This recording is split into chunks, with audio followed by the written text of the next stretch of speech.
There's been growing speculation about Tourism Minister Lindiwe Sisulu's future following her column criticising the Constitution and the judiciary. She's also come under sharp focus following her public spat with President Cyril Ramaphosa over her apparent apology for penning that piece. That's right. In fact, there's been a lot said about that. Let's bring you this report now by Mbali, Thethani.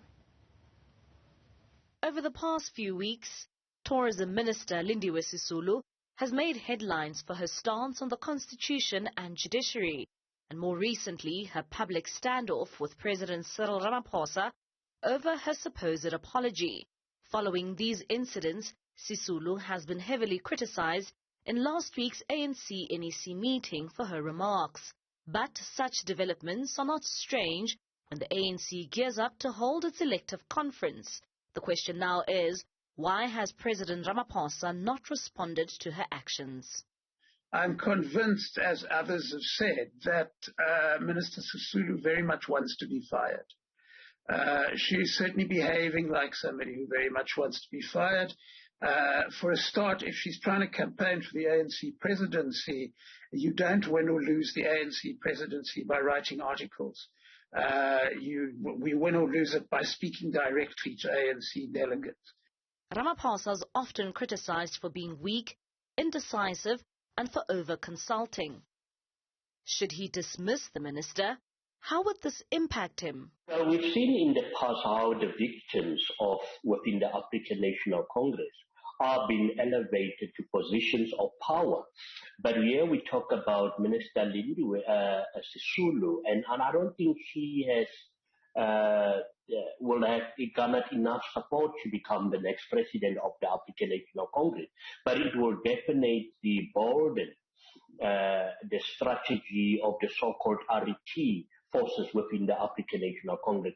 While some say it's unlikely for President Ramaphosa to dismiss Sisulu, is she a likely threat for the position of ANC president at the party's conference later this year? It's quite clear what her strategy is and why she's done what she's done. She is hoping to be the candidate of the faction who supported Nkosazana Dlamini-Zuma in 2017 at Nasrec. The question is, will she succeed in that? And I think, one has to be doubtful at the moment. But remember, the ANC is divided, highly divided, and it's not divided into 6 or 4 camps, it is divided into 2 camps. We all know it is still people, the so-called pro-Jacob Zuma camp, that the so-called RET forces within the ANC, and they will support anyone except those who are sympathetic to the leadership of President Cyril Ramaphosa. And I strongly believe, even if you see what happened during the July unrest, Minister Lindiwe Sisulu paid a visit, and I don't say it was a visit in a private capacity, but all these things now come together to say maybe she will become the de facto representative of the RET forces of the so-called Jacob Zuma camp within the African National Congress. While some RET forces have shown their support for Sisulu's remarks on the judiciary and constitution, will they throw their weight behind her for the top job? As the minister remains in her position, only time will tell if Ramaphosa is ready for another cabinet reshuffle. For Newzroom Afrika on Channel 405, I'm Mbali, Thethani in Johannesburg.